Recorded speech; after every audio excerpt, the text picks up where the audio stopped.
बल्लू जी, सोनू, आप दोनों कहाँ पर हो? मुझे आपकी याद आ रही है।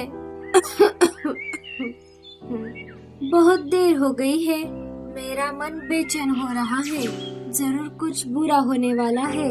हे ऊपर वाले, मेरे परिवार की रक्षा करना। लाडो चिड़िया बहुत बीमार थी। बुखार से उसका शरीर बहुत तप रहा था और वो अपने घोंसले में बैठी हुई थी।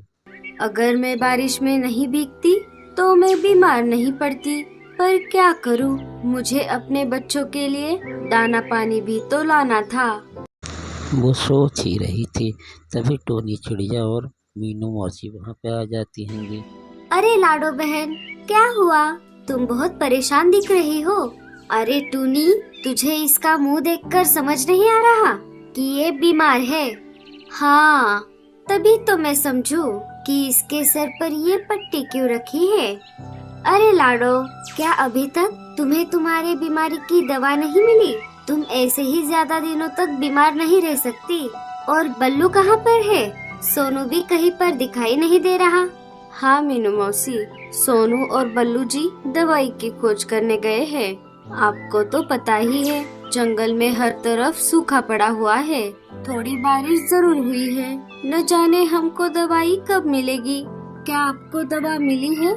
नहीं लाडो, हमने भी चारों तरफ दवाई के पौधों की खोज की, पर वो पौधे ऐसे ही नहीं मिलते, क्योंकि वो बहुत रेयर दवाई है। पर हमारी खोज जारी है। चलो मीनू मौसी, हमें अनाज भी तो ढूंढना है। हाँ हाँ, चल चल। ये लो लाडो, ये फल खा लो, इससे तुम्हें अच्छा लगेगा। मीनू मौसी, अगर लाडो बहन को दवाई नहीं मिली तो क्या वो बच पाएगी? अरे चुप कर पगली, ऐसी अनाप शनाप बातें नहीं करते। अब सब कुछ ऊपर वाले के हाथ में है। इस तेज धूप में उड़ उड़ कर मैं तो थक गया हूँ। मैंने 4 दिन से कुछ नहीं खाया। अगर मैं और ऐसे ही खाली पेट उड़ता रहा तो यही आसमान में ही मर जाऊंगा। मुझे कैसे भी करके मेरा शिकार ढूंढना ही होगा। चलो ऊंचे पहाड़ी की तरफ जाता हूँ। लगता है शिकारी पंछी चला गया है। पापा, अब और कितनी देर? मैं बहुत थक गया हूँ। मुझे माँ की याद आ रही है। उल्लू चाचा का घर यही पास में ही है। तुम्हारे माँ के लिए दवाई लेकर हम घर वापस जाएंगे। गुल्लू और सोनू दोनों उल्लू चाचा के यहाँ निकल पड़े। क्यों लाडो, अब तुम कैसी हो? जी, बल्लू जी और सोनू दवाई की खोज करने गए हैं। वो बस आते ही होंगे। जब मैं दवाई खा लूंगी तब बिल्कुल ठीक हो जाऊंगी। लाडो, ये तुम्हें क्या हुआ है? तुम इतनी बीमार कैसे पड़ गई? अरे बुलबुल बहन, दरअसल लाडो रात भर तेज बारिश में भीगती रही। अनाज के खोज के चलते वो घर से बहुत दूर थी। जब वो घर लौटी तो उसे ठंड लग गई और वो बीमार पड़ गई। सीधे सीधे बोलो ना कि लाडो को पंछियों वाली बीमारी हो गई है। अगर इसे जल्दी से दवाई नहीं मिली तो ये मर जाएगी। अरे गोरी, ये तुम क्या बकवास कर रही हो? क्या पड़ोसियों से ऐसे बातें करते हैं? तुम्हें लाडो के साथ ऐसी बातें नहीं करनी चाहिए। क्या करूं कालू जी, मुझे सच बोलने की आदत है। मेरी चाची भी ऐसे ही बीमार पड़ी थी। समय पर दवाई ना मिलने के कारण वो मर गई बेचारी। गोरी, तुम कभी नहीं सुधरोगी। चली जाओ यहाँ से।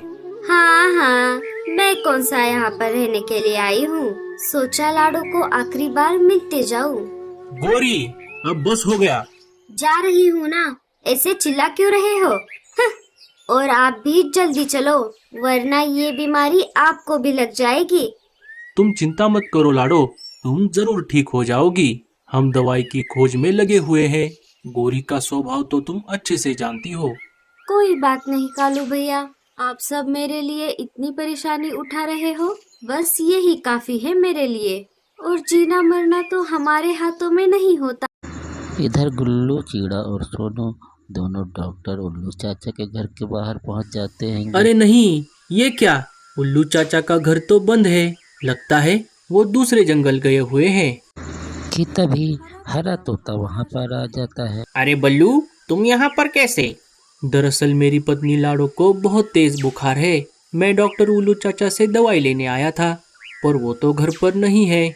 अरे बल्लू, वो तो 4-5 दिन पहले ही दूसरे जंगल गए हैं। अब तुम क्या करोगे? अब मेरे पास सिर्फ एक ही रास्ता है, दूसरे जंगल जाकर घूंगा मौसी को ढूंढना होगा। बस वही लाडो को ठीक कर सकती है। सोनू, तुम अपनी माँ के पास चले जाओ, मैं घूंगा मौसी के पास जाकर दवाई लेकर आता हूँ। ठीक है पापा। चलो सोनू, मैं तुम्हारे घर की ओर से ही जा रहा हूँ, जाते जाते तुम्हें घर छोड़ देता हूँ।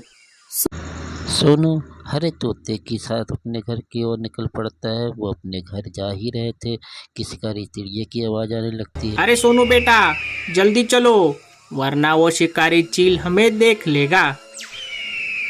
हा हा हा हा हा हा। आखिरकार मुझे शिकार मिल ही गया। चील ने अपने पंजों में बल्लू को पकड़ लिया और अपने घर की ओर चल पड़ा। हरे तोते ने बल्लू को शिकारी चील के पंजों में देख लिया। अरे नहीं, ये क्या हो गया? शिकारी पंछी से उसके बचाकर सोनू को उसके घर लाके पहुंचा। भैया देखो ना, माँ कुछ बोल नहीं रही।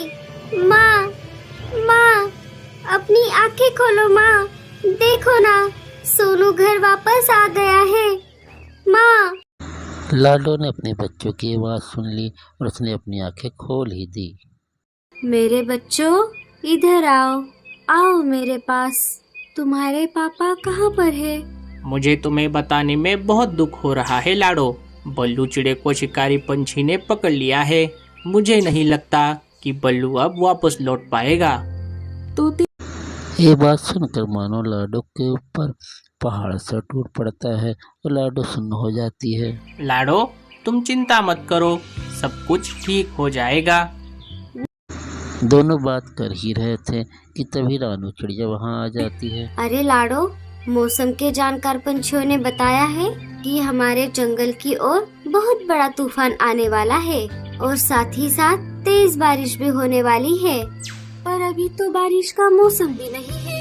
अब हम क्या करें? हमारा घोंसला भी इतना मजबूत नहीं है। मुझे माफ कर दो लाडो, मैं तुम्हारी जरूर मदद करती, पर जंगल के बाकी पंछी कोई सुरक्षित ठिकाना ढूंढने चले गए हैं। तुम्हें भी यहाँ से दूर चले जाना चाहिए।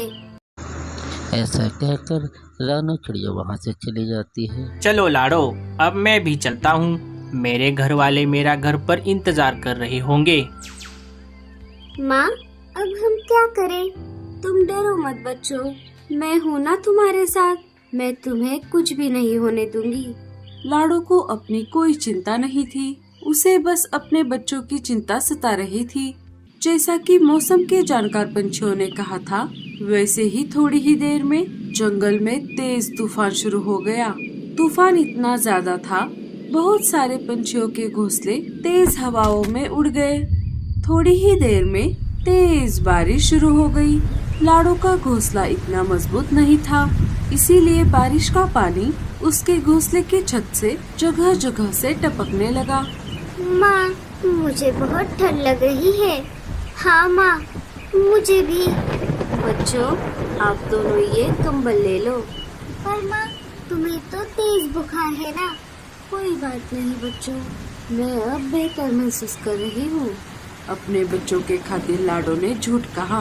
मैं आशा करती हूँ कि बारिश जल्दी रुक जाएगी। लेकिन प्रकृति ने मानो कुछ और ही सोचा था।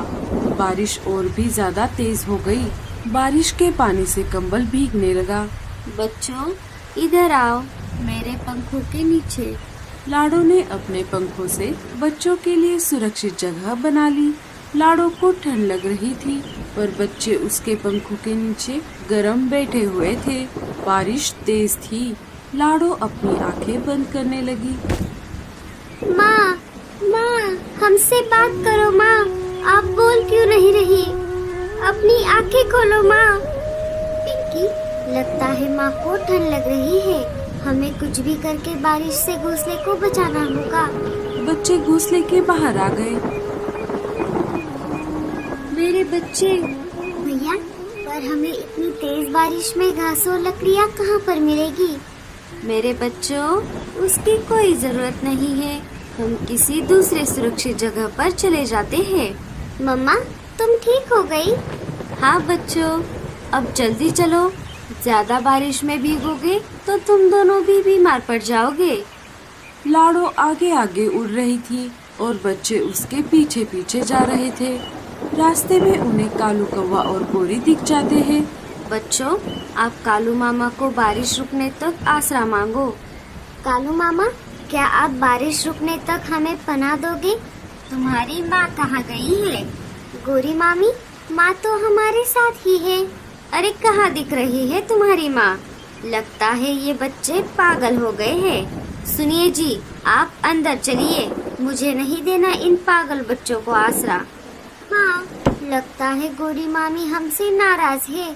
कोई बात नहीं बच्चों, हम कोई दूसरी जगह पर पूछते हैं। लाडो और बच्चे सब तरफ सुरक्षित जगह की खोज कर रहे थे, पर उन्हें सब घोंसलों में पानी के सिवाय कुछ नहीं मिला। थोड़ी दूर आने पर उन्हें एक बड़ा घोंसला दिखाई दिया। वो वहाँ पर जाने ही वाले थे कि तभी एक शिकारी पंछी ने उनका रास्ता रोक लिया। अरे वाह वाह वाह वाह, सुबह नाश्ते में मैंने एक पंछी को खाया, अब लंच और डिनर में इन 2 बच्चों को खाऊंगा। वो उन पर झपटने ही वाला था कि तभी बल्लू चिड़ा वहाँ पर आ जाता है और चील पर हमला करने लगता है। लाडो भी बल्लू को शिकारी को भगाने में मदद करती है। अरे ये क्या हो रहा है?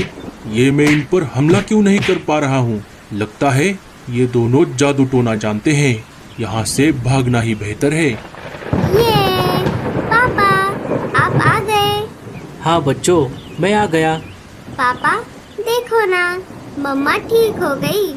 अजी, आपने आने में बहुत देर कर दी। मुझे माफ कर दो लाडो।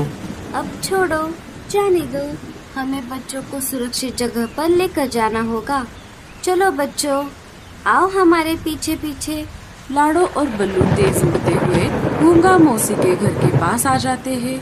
वहाँ पर आते ही दोनों ने गूंगा मौसी के घर का दरवाजा खटखटाया। बच्चों, गूंगा मौसी से अच्छे से पेश आना, उन्हें तंग मत करना। हाँ हाँ लाडो, मैं भी जग्गू से यही कह रही थी। जग्गू, तुम भी गूंगा मौसी से अच्छे से पेश आना, उन्हें परेशान मत करना। गूंगा मौसी ने घर का दरवाजा खोल दिया। अरे बच्चों, आप जल्दी से अंदर आओ। आप सब यहाँ पर क्या कर रहे हो? और तुम्हारे मम्मी पापा कहाँ पर है? मम्मी पापा तो बाहर है। रुको, मैं अभी उनको अंदर बुलाता हूँ। सोनू दरवाजे से लाडो और बल्लू को पुकारने लगा। मम्मी पापा, आप कहाँ पर हो? अंदर आ जाओ। लाडो और बल्लू चुपचाप खड़े थे। जैसे ही गूंगा मौसी बाहर आई, वैसे ही लाडो ने कहा, गूंगा मौसी, हमारे बच्चे बड़े होने तक उनका ध्यान रखना, हम चलते हैं। लाडो, बल्लू, कालू और गोरी आसमान में गायब हो जाते हैं। गूंगा मौसी सारी बात समझ जाती है। बच्चे माँ बाप की याद में रोने लगते हैं।